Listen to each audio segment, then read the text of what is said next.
अब जिक्र करेंगे एशिया कप का, जिसके सुपर 4 मरहले में पाकिस्तान और भारत आज आमने सामने होंगे। कौमी टीम में 1 से 2 तब्दीलियों का इम्कान है। मैच पाकिस्तानी वक्त के मुताबिक शाम 7:30 बजे शुरू होगा। हाई वोल्टेज मैच के लिए पाकिस्तान टीम ने दुबई में भरपूर तैयारी कर ली। कौमी स्क्वाड ने नेट पर बॉलिंग और बैटिंग की भरपूर प्रैक्टिस की। इवेंट के ग्रुप मैच में भारत ने पाकिस्तान को 7 विकेटों से शिकस्त दी थी।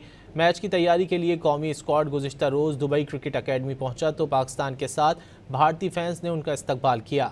भारतीय फैंस ने अपने पसंदीदा खिलाड़ी फ़खर जमान के साथ तस्वीर बनवाई, ऑटोग्राफ भी लिया। अब जिक्र करेंगे एशिया कप का, जिसके सुपर 4 मरहले में पाकिस्तान और भारत आज आमने सामने होंगे। कौमी टीम में 1 से 2 तब्दीलियों का इम्कान है।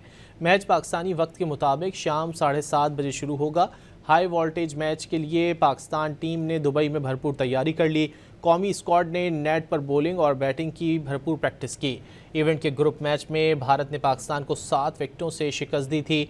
मैच की तैयारी के लिए कौमी स्क्वाड गुज़िश्ता रोज़ दुबई क्रिकेट अकेडमी पहुंचा तो पाकिस्तान के साथ भारतीय फैंस ने उनका इस्तकबाल किया।